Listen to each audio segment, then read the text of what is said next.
This is the Veterinary Project Podcast, episode 23.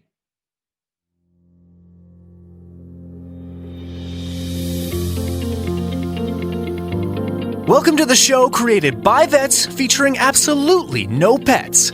This is the Veterinary Project Podcast, hosted by Dr. Michael Bugg and Dr. Jonathan Light. Our resident veterinarians have swapped out their stethoscopes in favor of microphones to bring you the Veterinary Project Podcast, a show focused on real conversations aimed to connect this amazing profession full of remarkable people. Through the sharing of collective stories and wisdom and connecting over the many unique challenges we face, we invite you to join our community of veterinary professionals leading intentional lives. And now, here are the hosts of the Veterinary Project Podcast, Dr. Michael Bugg and Dr. Jonathan Light. All right, welcome back, everyone, to another episode of the Veterinary Project. As always, Dr. Michael Bugg, Dr. Jonathan Light. How are you doing today, Johnny? I am doing very well, Mike. I'm not even making that up. I've noticed the last couple of days, somebody asks me that, I go, I'm doing very, very well. And then I've got to tone it back for whichever reason. But no, today's a good day. How about yourself? Yeah, pretty good day for me. We're getting some rain here, which Saskatoon, January, rain, those do not go hand in hand. So yeah, but I was out for a run, had a really good run, trying to work towards that goal. And I know we were 47 minutes for a half marathon. What's this? No, I want to run a 10K in under 10K. 40 minutes. Excuse me, 10K. Yeah. And far off. I am out of shape and a bad runner. That's what I'm learning so far, but it's coming. And do you have a coach for it, or are you doing it through some online training? What's like outside of Brad and like actual running specific? I don't have a running coach yet. I'm using Brad for the programming. So he programmed out my first 8 weeks and what that should look like. I'm going to meet with a nutritionist who's actually going to come on the show, and try and get my nutrition tighter around that. And then I potentially will engage the services of a running coach if needed. But first, the first 4-6 weeks is just be less fat. For me, my cardio is not where it needs to be to tackle this goal. How are the lungs feeling, especially in the cold Saskatoon air normally? Wow. Okay. I won't go too deep here and chew up too much time. But every quarter, I like to pick a topic and I like to deep dive it. And for Q1 2021, I'm deep diving breathing. Okay. So the current book I'm reading is Breath by James Nestor. Really cool. I highly recommend everyone checks it out. My quick pitch for it is breathing obviously is something everyone does every day, and most of us do it wrong. So I'm learning so much about breathing techniques. So I'm trying to also retrain all of my bad breathing habits while I'm trying to train from this run. So anyway, where I'm going with how do you do that when you're unconsciously breathing 99.9% of the time in your life? Well, first you have to consciously do it correctly, right? And here's me talking like I know how to do it, because I don't, but I know the process is the first step here is I have to relearn some of how I breathe, because I breathe incorrectly, right? So I don't even know where to go with that. It sounds so foreign. I'm looking forward to hearing. Yeah. Well, it's going to be report. I have 3 books. What's the next one's The Oxygen Advantage. And then I am going to dive into some of the Wim Hof stuff. Yep. I know he, from what I've seen anyway, can be a bit extreme with some of his stuff, but I have his book. So that's what I'm diving into all quarter. So your initial question was, how are the lungs holding up in the Saskatoon air? I'm trying to do a lot of these runs while breathing through my nose, which is very challenging if you're not used to exercising and running without mouth breathing. But anyway, when you breathe through your nose, it's naturally meant to warm the air. So it's been fine. I haven't had any issues with that, but nice. I'm diving deep down a rabbit hole, and we'll see where it shakes out. I look forward to learning from you. Well, look, Yeah. I mean, who knows? But anyway, you totally flipped it on me. I was going to grill you with all these questions. So well played, sir. Well played. I'll have to get you back. That's what I was after. I know. I wanted to see what's going on in your world. But I did all the talking. So Time's up. why don't I throw it over to you for the quick tip, and then we'll get rolling. All right. My quick tip for today is pretty simple. I would recommend for any of those that have not yet jumped onto Netflix and watched The Social Dilemma, well worth it. Go spend the hour and a half. Have a deep think into what you are doing on your phone and on your social media and how that could be affecting you in ways that you're not even aware of. That's it. Go have a listen. Well worth it. Has definitely made me deeply contemplate my place in the social media world. Nice. Yep. That's a good one. I've caught a little bit of it. I think I fell asleep through part of it. Just more a consequence of having a young baby than the show. The show is good and makes you think. So agreed. Yep. Awesome. Okay. Without any further ado, another fantastic guest. He also happens to be a classmate of mine. So it was great catching up with none other than Dr. Alex zur Linden. So Alex is a W.C.V.M 2008 grad that has been interested in veterinary medicine since age 9. He did a small animal rotating internship in Southern California before moving on to a residency in diagnostic imaging in Ames, Iowa. He is a diplomate of the American College of Veterinary Radiology and currently is the section chief of diagnostic imaging at the Ontario Veterinary College in Guelph, Ontario, Canada. So we had a great conversation with Alex. We kind of briefly touch on his road to vet school, dive into what it kind of means to be a faculty member, and some of the teaching or lack of teaching that you get and how you have to kind of learn that on the fly, what a veterinary radiologist does. And I know that sounds really simple on the surface, but we go pretty deep into all the crevices of what makes up his day. And then in there, we go down all sorts of different tangents, about putting fair questions on exams for the students and kind of the raft that comes out of that. So lots of really cool nuggets that pop up. And then we finish on fitness as a priority. So Alex and his wife, Emily, who's also a veterinarian, have a really cool spin on what they do around health and fitness. So you'll have to check that out. So without any further ado, I give you Dr. Alex zur Linden. All right, Alex, thank you so much for joining us. It's good to have you, another W.C.V.M 2008 classmate of mine. And for anyone, if you've just seen the photo promo, you have to go check out the YouTube because the man sitting in front of me right now looks nothing like the photo. Probably the best set of hair we've had on the podcast. So welcome, Alex. Thank you so much for having me, guys. We might need to get him to lift up his shirt too, because he might have the best set of abs on the podcast as well too. Yeah, I did have a vet student ask me that once in class, so that got a little bit embarrassing. Wow. Did you oblige? Did you show him the six pack?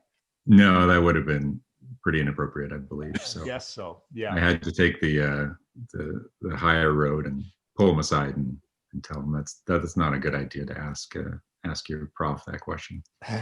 Well, it's a good thing on the Veterinary Project podcast, nothing's inappropriate and everything's on the open now. Yeah. If at any point during this podcast you get the urge to stand up and show your six pack, feel free to do it. Because we will have some listeners that would very much appreciate it. Okay. We are so far off on a tangent already. Let's bring it back. Alex, for the listeners who maybe don't know you, bring us up to speed on your background, how you kind of got into vet school and became a radiologist currently at OVC. Sure. So I'm originally from Vancouver, British Columbia, or at least just outside Vancouver. Grew up there, did my undergrad at Simon Fraser University. It took me a couple tries to get into vet school and a few years. So I think I ended up being 6 or 7 years out of high school before I got into vet school. So I wasn't one of the younger ones like you, Mike, but I wasn't the oldest either in our class. Did take me 2 tries to get in, which was fine. If I got in on my first try, I guess I wouldn't have been in your class, so that would have been a shame. After vet school, well, sort of midway through vet school, I developed an interest in radiology. Probably my second year, I was doing an externship out at Vancouver and met a really good radiologist. Seemed like a really good specialty to get into. They sort of had their pulse on everything in the hospital. You know, most of the cases came in through them. Seemed like a central hub that I wanted to be in. Third year vet school, I started to, you know, look at radiographs, and things were pretty easy for me. I could see things that maybe other people couldn't see, and that helped my interest and confidence, and went from there. In fourth year, I think I did a few rotating externships in radiology as well, and then pursued a rotating small animal internship. And I was kind of tired of being in Saskatoon. It was a little bit cold in the winter months. So what are you talking about? It's beautiful here all year long. It was sunny. I loved that part. And that sort of boosted my spirits a lot more than living in Vancouver, where it rained a lot. So that was my favorite part of Saskatoon, but a little chilly for me. Yeah. So I focused my parts, the places that I applied to were sort of Southern California, and I ended up at a private practice rotating small animal internship in Ventura, California. And Ventura is right on the beach. It's about an hour and a half north of LA. Great practice there. We had a lot of interns. One other fellow Canadian came down with me. So that was good. We got made fun of a little bit for our accents and the way we pronounced a few things, but we fought back and did well there. And then it was a pretty straight trajectory. You know, you do your internship and then you apply for a residency, and I got lucky. I got matched on my first attempt, basically, or my first application, and ended up in Ames, Iowa. Remember, I was in Las Vegas hanging out with a buddy, because Las Vegas was a 5-hour drive from where we were. And I think we were hanging out in a hotel room. And I got the news that I was going to Ames, Iowa. And I was like, wow, that's cool. Where is Ames, Iowa? Like, I don't even know where this is. It's a random computer matching. So I looked it up on a map, and it's in the Midwest, sort of middle of nowhere. And I was like, okay, well, it's a residency, so that seems like a cool place to go. And ended up at the end of my internship, took a drive, threw my cat in the car, took a drive to Ames, Iowa. It took me, I don't know, 24 hours or so to drive there, and started my 3-year diagnostic imaging residency, and sort of liked doing a little bit of research. I liked some of the teaching I was doing, and I figured, well, maybe I should get a faculty job. Sort of seemed like the next best step to do. You know, there's a lot of different options out there for radiologists, but that sort of seemed like a good one for me at the time. So I applied to a bunch of different places, interviewed around the country. The only place in Canada that was looking for a position at the time was the Ontario Veterinary College. Other places were Colorado, Minnesota, and Missouri that I had applied to. And I'm Canadian, so I wanted to end up back in Canada. So I went with my OVC connection. It's not British Columbia, but it was back in Canada. So nice. I'm now faculty in diagnostic imaging at the Ontario Veterinary College. And just jumping back to your time between your rotating internship to your residency, had you interviewed in Ames? Not in Ames, but there's a conference every October, a diagnostic imaging conference with the American College of Veterinary Radiology. And, you know, everyone's sort of recommended to go to that if you want to get a residency, because that's where you can meet everybody at the same time. And they have meeting sessions that I participate now in from the faculty side, where you can talk with people and get to meet them face to face. And that makes it a lot easier to then maybe follow up with a video call afterwards. I'm also not a big fan of, we allow people to come and visit for residencies and see the facility and whatnot, but I try not to make that decision on whether or not they're a good candidate based on if they come and see us or not, because I know that's very expensive and that wouldn't be fair to those people that can't afford to make all those trips. So I think meeting at that conference is really good. And that's what I ended up doing. And the radiologist I was working with at my internship helped introduce me to a lot of different people. And, you just try to make as many networking connections as you can. And I actually ended up chatting with the residency director from Ames for like half an hour. And I felt bad because you're supposed to chat with him for like 5 minutes and then sort of move on. And we just got into such a long discussion. And I think that's why they ended up picking me in for that place in the end. That's excellent. And okay, it's an important point for some of our listeners that are looking, what's that next step? And you hear so many different things and you get a different perspective. So it's nice to hear it on the radiologist end. Yeah. Alex, I just want to jump sort of back because I have lots of memories of you from vet school. But one of them is you hunkered, there was a little computer station in the small animal treatment room. And it's like, if you ever during like the workday needed to know where Alex was, he was probably at that computer looking at radiographs.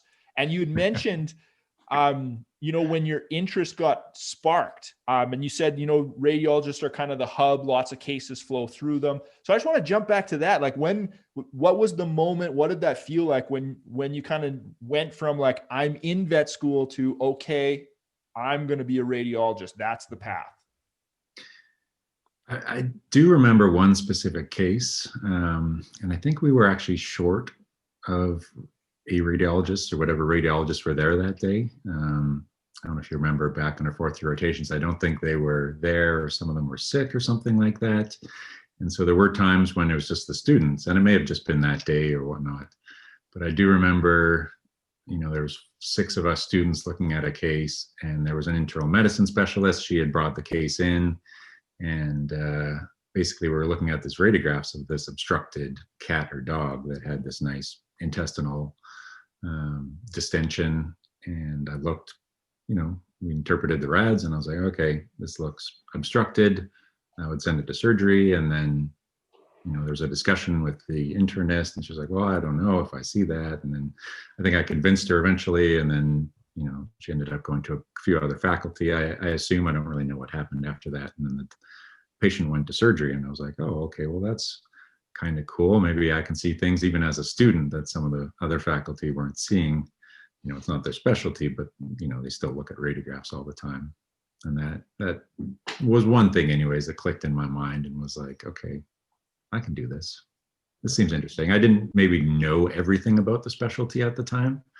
There's a lot more to it than just looking at radiographs, but that seemed like it was something I could get into and do, I guess, for the rest of my career. Nice. Well, let's jump in. I mean, we've brought up faculty here. You had said something kind of in our pre-conversation. The question that I'd never even thought of is, how did our teachers end up teaching us? Right. I just kind of skipped wondering about that. Like, did they set out on that path? So kind of fill us in. What does it mean when someone goes on and becomes a faculty member? What's that role look like, with their clinical and their research and whatnot? Yeah, for sure. And this can be different for every faculty, I guess. So this is maybe more specific to a clinician. So somebody that's working in the hospital and then does teaching on the side. Well, not on the side, but as part of their job, as compared to other faculty that are mainly there just doing research, and then they do teaching as well. So from the clinician side, most of our time is spent in the hospital, and that hopefully would allow us to give our perspective as a clinician to our students. But I guess the big thing I didn't think about going through vet school is what kind of training do our profs get for teaching? We just assumed that they were teachers and they got some sort of training. And I finished my residency and I show up at work and they're like, okay, you're teaching a lecture in 3 months from now. They gave us a little bit of time. You're teaching a lecture in 3 months. Here's some prior lecture notes. Go at her. This is your job now. And it's like, okay, well, this is great. I feel like all the teachers I had growing up went to some sort of educational school, and they learned a lot of things about pedagogy and, outcome assessments and all these different things. And I was like, why do they want me teaching people this? Now I should say they do provide us a lot of support and whatnot, and they do, give us that training over the years, but that, you're not going to pick that up in 6 months. It takes time to practice that. You have to put in the time and the effort. But I'm not a natural teacher in a large lecture setting. I think my students know that. I think, I get some feedback from them. They're like, oh, he's so boring, or he's monotone, or is he even excited about this material? I'm teaching first year anatomy and radiographic anatomy, and it's like a big list of things that I think are clinically relevant, but that's based, so you pick out little important parts of anatomy that are different from their huge list of anatomy that they're taught to learn. But then you're just going through and pointing things out, and that can be very tedious and very boring. And yes, even I find that boring and tedious to do. And I try to throw in clinical cases, but you're not testing them on the clinical cases because they don't have that knowledge base yet. So you have to teach them on that basic level anatomy. But I'm just not that, entertaining, I guess. A lot of students want to be entertained, and that keeps them engaged and whatnot. I try to engage them, but entertaining is hard. I'm a better teacher in the small clinical environment, like as fourth year students, and I think they appreciate that, and they know that too. You can actually get to know the students. You can talk with them about their day while you're ultrasounding a patient. You chat with what they did on the weekend, what their plans are for next year, etc. And there's just no interaction with those large lecture styles, so you never get to really know anybody, and so there's kind of that disconnect.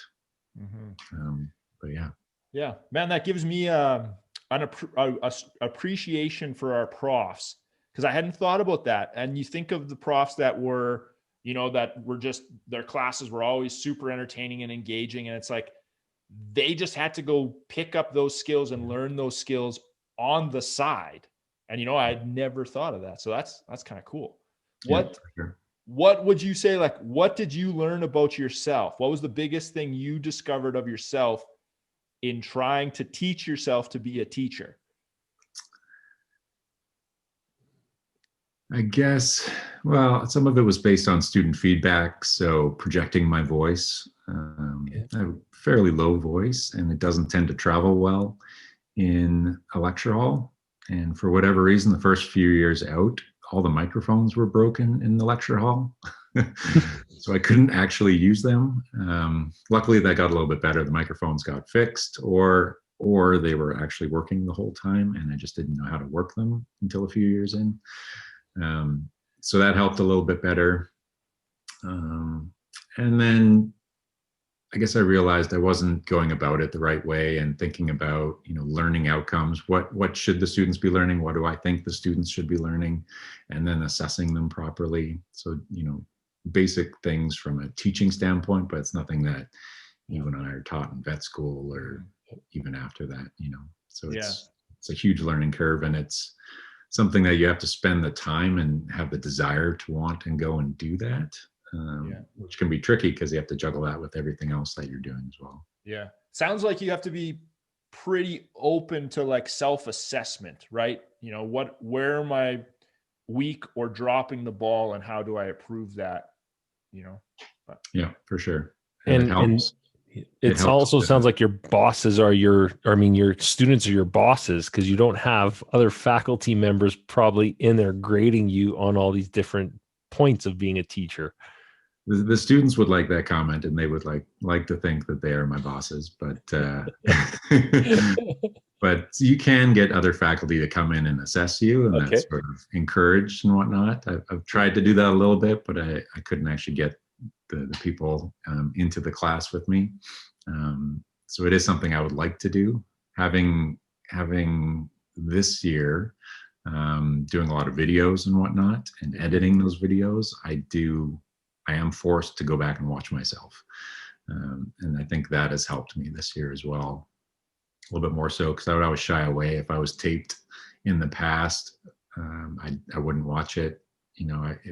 this podcast. I might not even listen to this version of your podcast, even though I've listened to all the other ones. But being forced to watch your videos is a very good learning experience, and you realize the words that you shouldn't be saying or the mistakes you might be saying, and you just sort of skip over them. You realize that you didn't say them, things like that. I mean, this is a really interesting point. Saying, you might not even listen to this podcast, and because I totally understand what you're saying, and people generally seem to be their biggest critic, right? You listen to yourself. I just said the word like, and in pre-recording, I was like, I need like a taser, and I got to tase myself every time I say that word because I oversay it. Other people might not even notice it, but I think that's a really important point in all areas of life of how self-critical people can be, and still putting yourself out there. But, yeah, for sure. Okay, Alex, let's dive into kind of some of the meat of it. We've never had a radiologist on before. I mean, the obvious question is, what the heck is it that you actually do? Because there's so many nooks and crannies of radiology. Everyone has their own idea. We're old enough that my first clinic was a dunk tank. And so a radiologist was like, hang the x-ray on the viewer box and see what you see. So expand on that for us. Tell us some about what's all involved in this field and what you do. Yeah, for sure. And the experience you guys might have nowadays, or Johnny, if you're sending rads in or something for interpretation, a lot of things are virtual now. Almost everybody has digital x-rays. And so you can send in x-rays for interpretation, and you probably don't know where they're going, I guess, necessarily. You send them to a company that you know of, or maybe a radiologist and personally. You send that to them, and an hour, a day, whatever that time period is, you get a report back, and then you go from there with suggestions or something like that. For the most part, that would be a radiologist that's in teleradiology. Now you can get faculty at a university that also do teleradiology, so you're not sure exactly where these people are, but for the most part, those people will be reading from home or an office in their house or something like that. I guess the job, that's kind of the job I didn't want to have. I knew about that position, but I thought that'd be pretty boring to do. Nowadays with virtual conferencing and whatnot, you can still get a lot of interaction with other people, but you're still working from home, and maybe not as much interaction, obviously, as you would get in the hospital. Yep. And so at the veterinary college, I'm working in a diagnostic imaging suite. We have small animal on one side and large animal on the other side. So everything that comes for imaging comes in through us. And that's a lot of different imaging modalities. So radiographs are sort of the first line of imaging. Ultrasound is the second line. And then we do advanced imaging like CT scans and MRI, nuclear medicine as well. And then fluoroscopy, so sort of live x-rays for doing various procedures. And so basically we have all the toys and fancy equipment that even a lot of private practices or specialty practices may not have, because they just don't have the facilities to house those. And so it is nice to have all of those modalities available to you. And then it is also kind of fun to see all of the different species that come through. So I don't just deal with cats and dogs. Maybe that's 75% of the workload. And going through vet school, I was a small animal person. I believe I recalled yesterday that I was in some sort of skit called, was it Queer Eye for the City Guy or something like that, about a city vet coming in, and I had to jump on the back of a horse to prove that I could do it or something like that. It was a fun skit that we ended up filming. But yeah, I was the city small animal guy that didn't know what he was doing with cattle and horses. So it is a little ironic that I ended up working in a specialty that does see horses. I ultrasound horse tendons, horse limbs, horse abdomens, horse thoraxes and thoraces and whatnot, and do some, interventional procedures on them, injecting stem cells arterially using ultrasound are kind of some of the fun stuff we do. It makes it a little exciting when they're standing and awake as opposed to being under general anesthesia. But doing myelograms and a whole bunch of different things like that. Some CT guided procedures as well. So in order to get myself to that level where I was comfortable with horses, I actually had, I forced myself to learn a lot of different things. I ended up making a website. Well, during my residency, I made a website, sort of a PowerPoint presentation of horse limb anatomy. And they ended up turning that into a website, which is good. So now I refer my students to that. Ended up being part of a textbook that looked at cross-sectional imaging of the equine head. And so that was good. That helped my interpretation skills, but basically nitpicking and going through every little tiny anatomical detail of the cross-section of a horse head. So now I'm sort of the horse guy, I guess, from the diagnostic imaging side of things, for now anyways, sort of the go-to horse person, even though I am sort of the small animal, was always the small animal guy. So that's, basically we're doing those either scanning patients like ultrasound, and then every other time we're doing writing reports and whatnot from all of those modalities. And then the side of things that I like are the interventional radiology procedures. So most radiologists don't like to do interventional procedures or don't get the opportunity to. That's sort of been taken over by surgery and internists, a lot of those components that would be typically done by a human interventional radiologist. And so I've tried to interject my way in there and try and do a lot of those procedures. So I've actually teamed up with one of the small animal oncology surgeons, and we've taken some extra courses, and we do a lot of the interventional procedures together. And so it definitely helps, two brains are always better than one. So even looking at you guys here, it's good that you found a good team.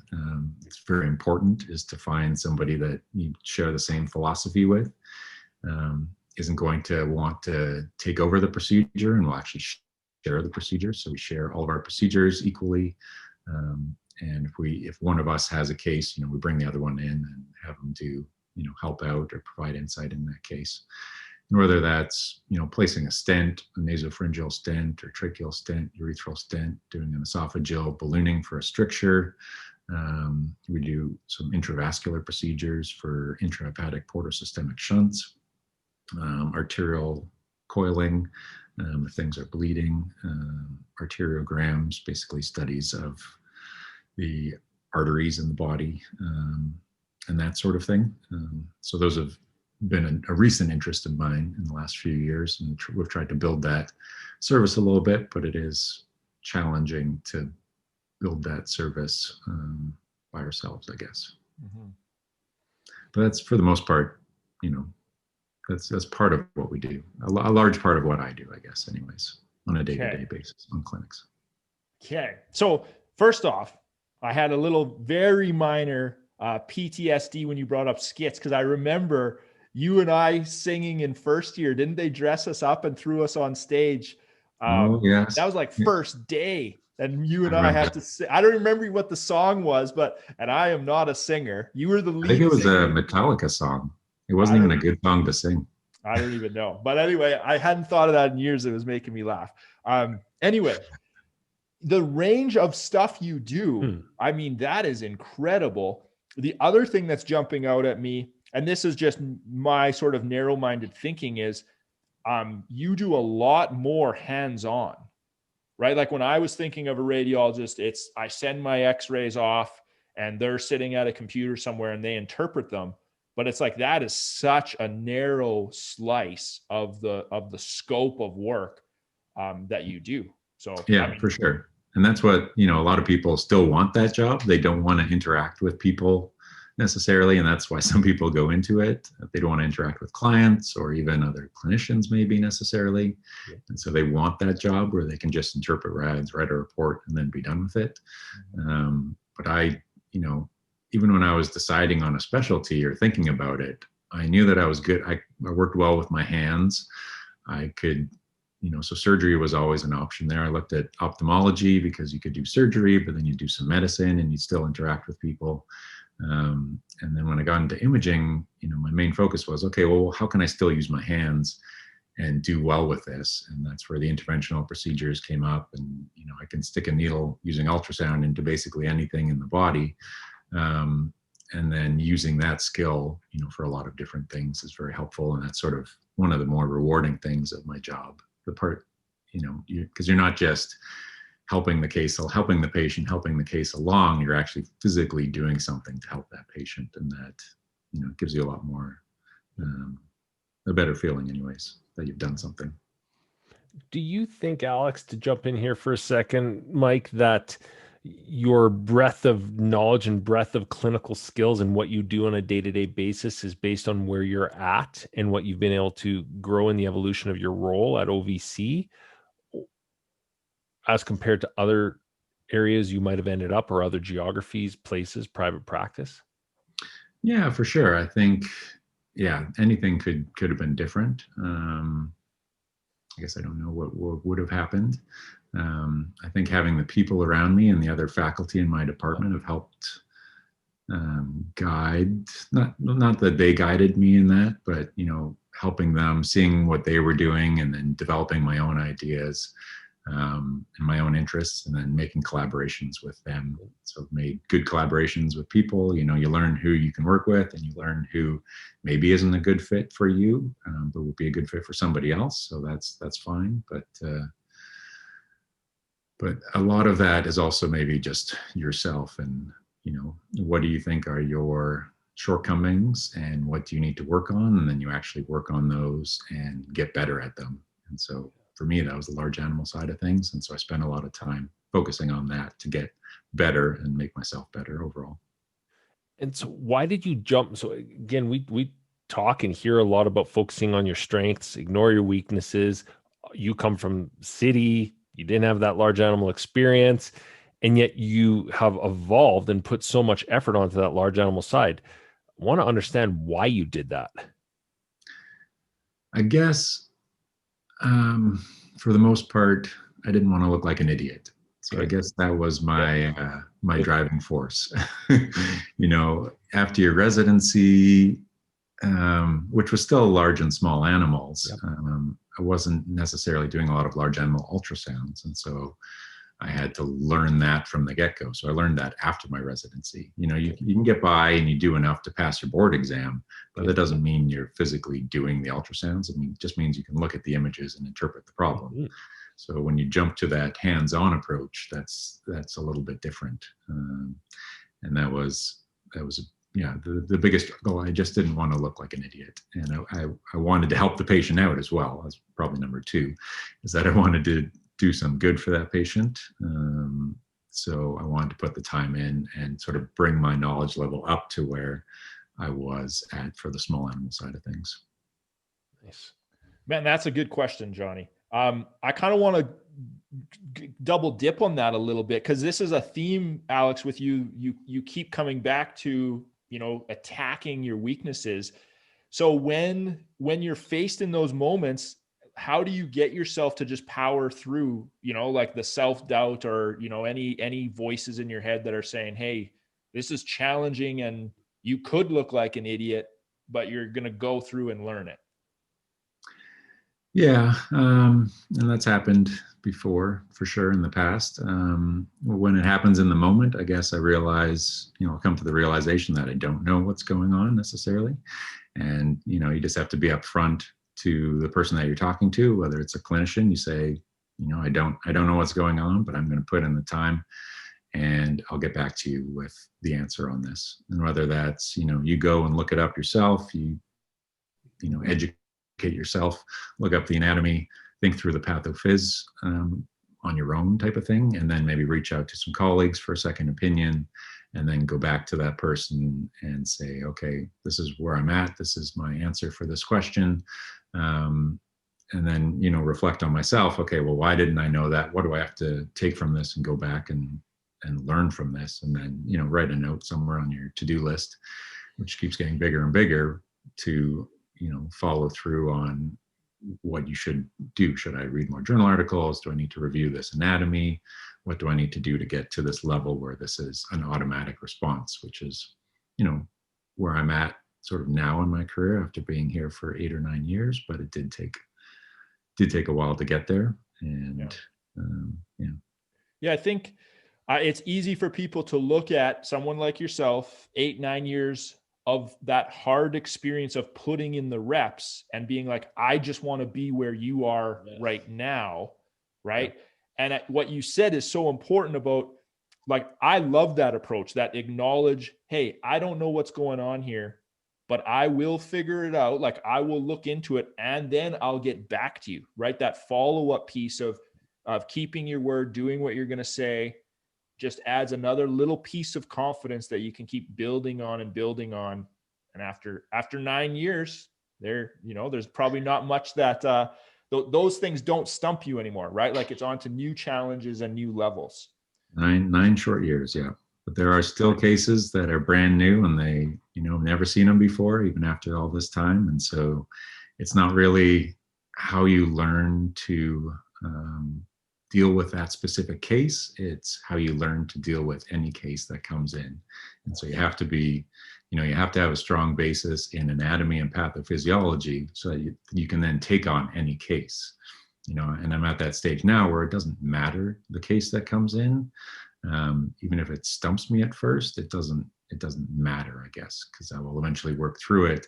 But I've learned how to deal with those challenging cases and sort of work your way through that. So that's the important part. And that's what I try to teach my residents is it doesn't matter that, you've seen it before or not. That shouldn't change what your answer is. How do you describe that for your first, second, fourth year vet students as opposed to residents that are farther along the evolution in their training and education? There's a lot of angst, anxiety, wanting to prove that I know it without having that base. How do you teach that to your students? I guess for the students, for the most part, we're just right now anyways, we're teaching them just radiographic interpretation. So we exclude all the other modalities that would be training for our residents.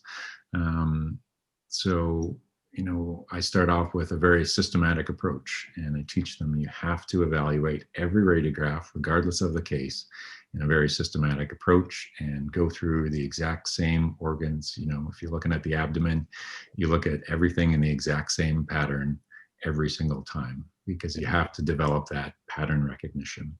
And that'll make it easier every single time. And I tell them it's not going to come quickly. It's not something that you can just learn easily. You have to treat it like a skill. So I tell them radiographic interpretation is just like a physical exam. Like listening to the heart, you have to practice it. It takes time. To a second year students, I just gave an exam to now, they're not going to get it in third year, even maybe fourth year, it might take until it really solidifies things. And then even maybe not until they're out in practice. First or second year out, they're like, oh, okay, finally, I get that. My goal is that they get to that before they leave here, but I can't catch everybody and get them all up to the same spot. Everybody's different. Mm-hmm. I like that. I like that approach a lot. How you said it, it's a process. The case doesn't matter, stick to your system, follow that. Any thoughts, Alex? This jumped out at me ever since I've known you. You are one calm dude. Like, you are relaxed and zen. What would you say to people when the case comes in and the case is over your head and you're following the process, but you're a bit stumped, right? Because for you, this seems to come like naturally. Like, I've never seen you even mildly worked up, right? when we've been beating him at poker, I would say he's been very riled. I guess he's almost batted his eyes a few times. I try not to show my poker face, I guess. That's right. I got those skills from playing with you boys. That's good. Yeah, that's a good question, I guess. Maybe that's a little bit easier for me because I've been able to stay pretty calm. So I may not have any insight for a lot of other people that are not able to do that. I've seen had a lot of different residents come through, and I've seen them, a lot of them that do get stressed stressed out and worked up, especially with difficult cases or cases that they haven't seen before. And, I guess it's part of my role is to talk them down, like ask them, figure out why are they getting all worked up? Did you go back to your systematic approach? Interpret the study, find all the major abnormalities that you can, and then think through that process. Is there any literature that you have to go back and research to come up with the answer? Go through your stepwise process. And what I find for veterinary students a lot of the time is if they get a weird species, but a very common problem. And so, I would assume this would happen out in practice if you're maybe don't have a large exotics caseload, but you get a ferret that comes in, because ferrets are pretty common after cats and dogs. And maybe you've never seen a ferret before, but ferrets are basically like cats. And I did make the mistake once of giving a ferret radiograph on an exam once for a small animal imaging class, knowing full well that they are likely to see ferrets. I got a lot of backlash from that. And a lot of people basically freaked out because they saw the word ferret and they're like, well, what is this? And even though the x-ray looks exactly like a cat and it had a gastric foreign body, because that's a common thing the ferrets get, and his stomach was huge and filled with fluid, and the answer was, gastric foreign body obstruction or something like that. And they just freaked out. And I see that with my residents too, where they get a weird species that has a common problem that you were likely to see in a very similar species, but they just lose it and they don't think appropriately about their systematic approach, and they just focus on that odd species that they haven't seen before, even though they're still a mammal and their GI tract is just like a cat. So I definitely learned something. Never give the students a ferret case, but I'm still a little bit tempted to give it because I think it was a good learning process for them. Yeah, easy for me to say because I'm not the one administering the test and facing the backlash, but I think that is an amazing lesson to learn. I don't know if you remember, Alex, I can't remember what year, it must have been first year, we had an anatomy test and there was a very oddball question. I don't want to throw the professor under the bus, but it was some weird species. And it was like, what is the length of the intestine? And the class lost their mind. I remember we had like a 20-minute discussion and someone was like, if you want us to memorize the entire textbook, just tell us. And he stood there and he's like, for next exam, memorize the entire textbook. And it was this huge thing. And I think this is an amazing lesson in like dealing with adversity, like curveballs, oddballs, like how are you going to handle it? So life throws it to us all the time in different ways we're not expecting. Exactly. I was thinking it was a good clinical experience, something they're going to see their first year out. And they did not appreciate that as much as I thought. Okay. Well, whatever students are coming up at OVC, the next radiology exam is going to have a ferret on it. So be warned. Okay, Alex, as we're kind of wrapping up in the radiology part, one question I really wanted to ask you, how can other veterinarians best work with the radiologist they're collaborating with, whether that is in person or, via telemedicine? How can they make that relationship with you or whatever other radiologist they're using come to the best outcome? Yeah, I guess I don't have maybe the best answer since I no longer do telemedicine, teleradiology, but I did do that for a couple of years back when I first started. I guess in order to come up with the best diagnosis for your patient, we need a pertinent history. And I guess the key word there is pertinent. We don't need a 2-page long summary of the case. And we get that sometimes, even nowadays, we still get that, clinicians will copy and paste the SOAP or something from the patient. And, there is some pertinent information in there, but I don't have the time to read through 2 pages or, if I spend that time, it's a very inefficient process to come up with your interpretation. So finding the pertinent information, like, was that patient on steroids?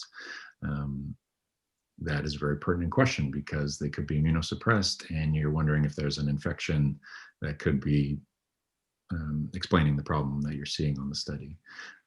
So, you don't want one word that says, met check. For thoracic rads, it'd be helpful, a little bit of background, why are you doing the study? What are you looking for? What did the patient have recently that they're coming in for, or something like that. And some patients that would be one sentence, and other ones maybe 3 or 4. But that would probably be the best to help your radiologist come up with the best diagnosis, and come up with a list of differentials anyways. And those differentials get prioritized based on that information. And then the next plan, like what would you do next? Should you go to surgery? Should you aspirate something? Those plans would be coming from your list of differential diagnoses. So that would be the best option. Now, the job that I have, I don't get a lot of interactions. We get referral studies from people, but they often go through other services. And so those referral studies come in through another service, and then we get to see them.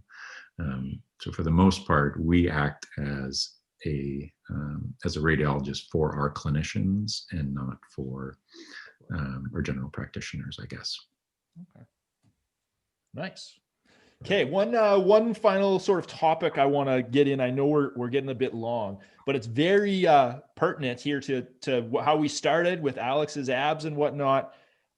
Fitness as a priority. And I know for you and your wife, Emily, who's also a veterinarian, that's big in the zur Linden household.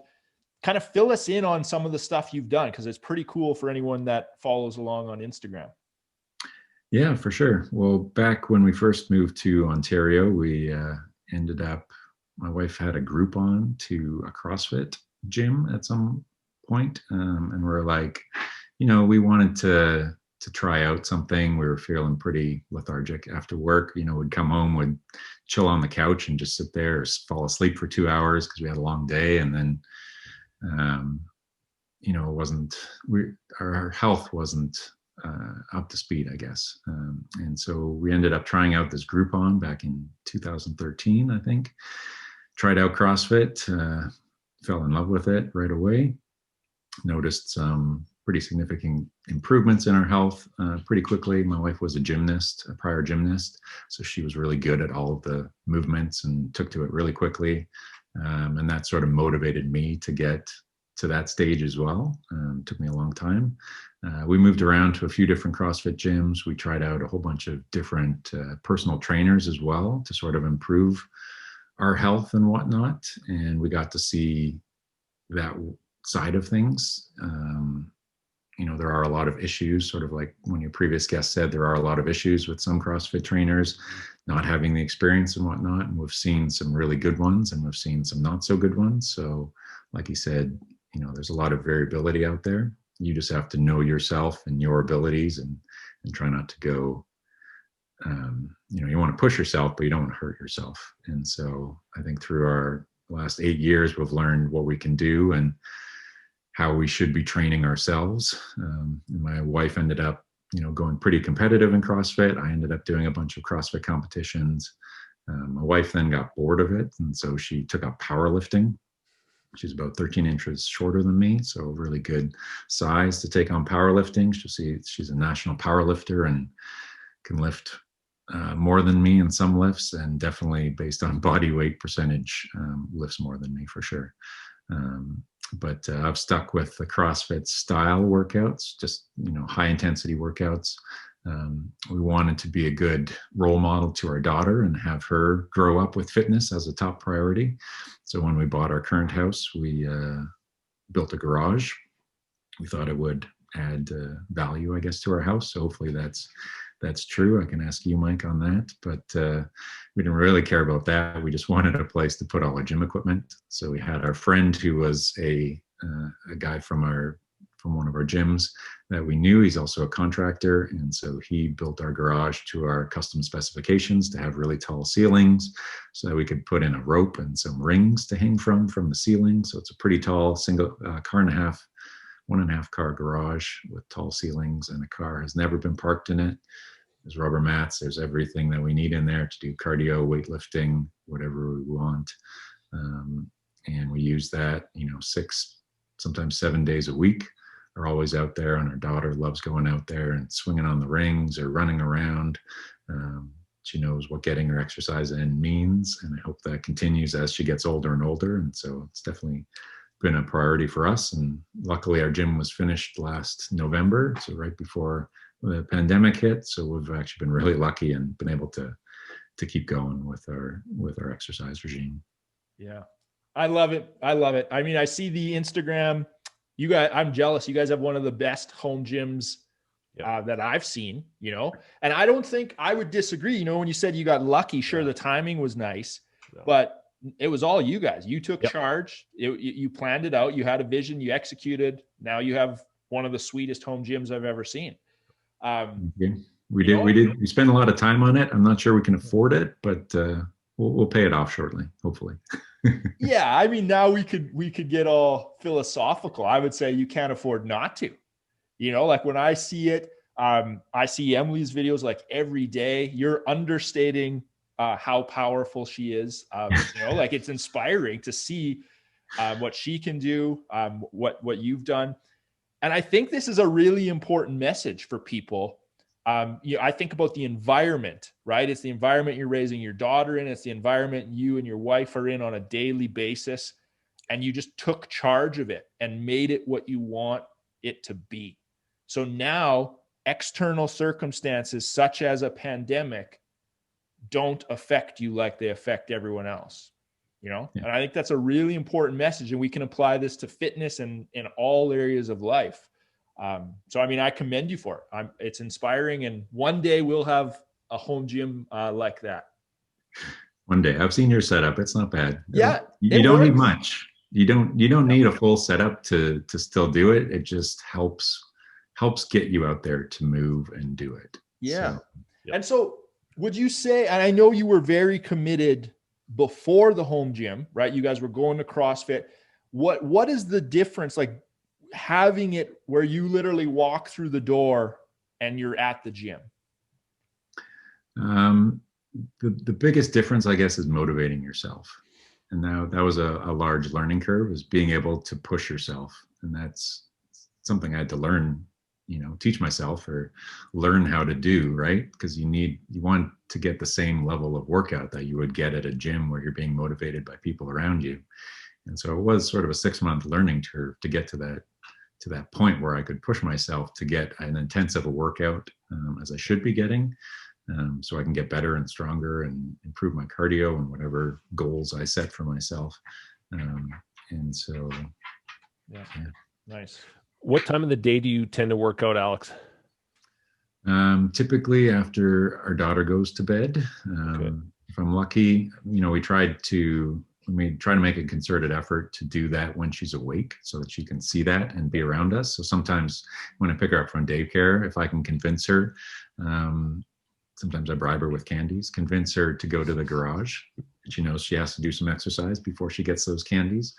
Then I can get a quick workout in and then maybe do something after she goes down to bed. Right now our bedtime regime is a little bit long. So sometimes just one of us gets to go out to the garage and get a workout in, and the next day it's the other person that gets to go out. And then on the weekends, we'll often get a workout in the afternoon when she naps, and then at the end of the day as well. So sometimes we'll get 2 sessions in, especially during this lockdown right now when we have lots of spare time and we're not doing anything else. So great. Yeah. No, I think it's a great message. And I know, like, for anyone listening, it doesn't need to be a full gym that you build, a separate garage, like any modification to improve your environment. One other thing that hangs in that gym is a Baltimore Ravens flag. So I'm going to put you on the spot here. We're shooting this on a Wednesday. The Ravens play this weekend. What's your prediction? Yeah, I've got high hopes for them. I was originally a fan. Well, I'm a fan because my wife was a fan. Her grandma grew up or lived anyways in Maryland, and I watched them train as she was growing up. So I became a fan, I guess, in 2011, which didn't hurt, that they won the Super Bowl either that year or the next year, I forget. So that helped solidify my fan base there. Nice. But I think they'll do well this year. I don't necessarily think they'll go all the way this year. I have higher hopes for them next year. They had a few hiccups this year, so but I think they got one of the better quarterbacks out there right now. Yeah. So I think they'll do well. Nice. Yeah, Lamar's exciting to watch. Yeah, okay. He definitely is. I gotta head into our impact round here, Alex. I'm running long because we just don't get to catch up as much. We need to get another poker night. We did one right when COVID hit, but we'll have to round up the crew again here and take a little more of Alex's money and call it good. So moving into the impact round here, Alex, first question, I might even have to add horse to this based on this conversation, but are you a cat or a dog person? No, you don't have to add horse to that. I like to work on them, but I wouldn't want to own them. I don't want to own one, I guess. I'm definitely a cat person. I brought 2 cats into our household. My wife brought 1 dog, and then we got 1 dog a year and a half ago or so. The dogs drive me nuts, I think. So 100% cat person. Yeah, when I think back to the chill comments, like you and your cat must have a perfect vibe going on. True or false? I knew I wanted to be a veterinarian since I was a kid. That's true for the most part. Since I was 9, I think I wanted to be a vet, and I changed my mind a little bit. Maybe second or third year university, veered off into some weird biochemistry research type career. I don't know what I was thinking, but came back to the vet side after that. So yes. Nice. How would your friends describe what you do for a living? I think so. There's some of them that just think I'm a vet and just ask me random vet questions, or what breed of dog I should get. I think we're 2 prior emails.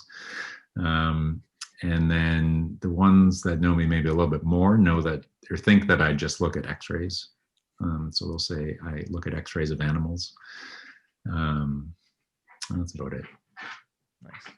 What is your favorite hobby? Well, I did listen to your last guest's podcast this morning, and she brought up that she works out, but she wasn't sure if that was a hobby. And I thought about that, and I was like, oh crap, that means I don't have a hobby then. I tried to get into photography a little bit, and that didn't work out. And then I was like, no, I'm sticking with my hobby as being exercising, working out. If I'm bored, that's what I'm going to go and do. Yeah, nice. Excuse me. What in this world are you most grateful for? I would have to say I'm most grateful for my wife and my daughter. I've learned so much from my daughter in the last 2 years, 2.5 years almost. And if you think that I'm a calm person, I guess that's been tested a lot in the last little bit. And I've learned that maybe I'm not as calm as I should be or as I can be. And, I've learned to be a little bit more calm and patient. I thought I was a very patient person before, but I've realized I got some room to improve on that patience, and definitely getting better. But I've definitely learned a lot from having our daughter. So that's what I'm most grateful for right now. And we're all by ourselves out here. Our parents and family are miles and miles away, so we don't have any help. So we, hunker down and take care of our family right now. Yeah, no, that's awesome. And I relate. I mean, their children are great teachers that way. Thanks so much, Alex. We know you keep a busy schedule. Thanks for making time and joining us. Lots of value. Anything to add here, Johnny?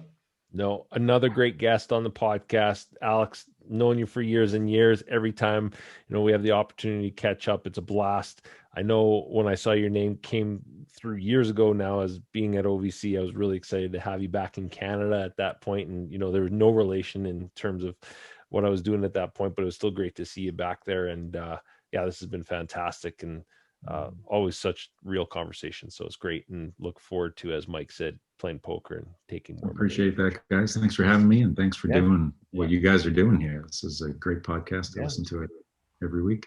Awesome. I appreciate that. So for any of the guests that want to follow you, find you online, where can they find you? Where can they follow along? Yeah, so probably the best spot is zur Linden _radiology. So that's ZURLINDEN _radiology. Sort of a site I have set up for the veterinary students to get access to more imaging cases, basically radiographs and things like that. But yeah, I can connect with people there as well. Nice. And is that, I know it's on Instagram. Is it on other platforms or just on Instagram? No, just on Instagram. Okay. That's it on Instagram. now. Right on. And you spoke about the website earlier in the conversation. Is that the same website, or is there an actual .com website that you have as well that we can? That website is really just like an anatomy resource. I even forget the name of that website, so I always have to look it up as zur Linden horse anatomy, and then it takes you right to that website. But yeah, that's just horse limb anatomy. I don't, respond. There's no messaging or anything through that whatsoever. Okay. Nice. Okay, Alex, thanks again. But as always, the final word goes to you. What message do you want to leave for the veterinary community? Yeah, I'll keep this pretty short. I guess my advice to everybody would be to be nice to yourself, be nice to other people, and don't forget to lift weights. Thank you for listening to the Veterinary Project Podcast. As a recap, on behalf of our hosts, the Veterinary Project Podcast will be releasing new episodes weekly, so be sure to tune in as we bring you more conversations aimed at helping you enjoy a life well lived. If you enjoyed what you heard on the show and you want to stay in the know, please like, love, and or subscribe to the podcast on the listening platform of your choosing, as we're available on all the usual suspects.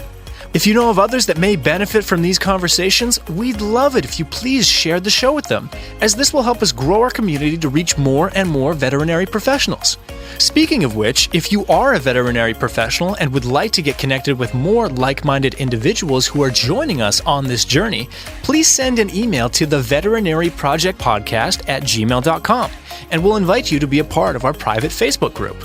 General feedback, requests for information, or perhaps requests to be a guest on the show can also be sent to the veterinaryprojectpodcast@gmail.com. Dr. Michael Bugg and Dr. Jonathan Light, thank you for listening to the show, and we'll catch you again next week for another episode of the Veterinary Project Podcast. Bye for now.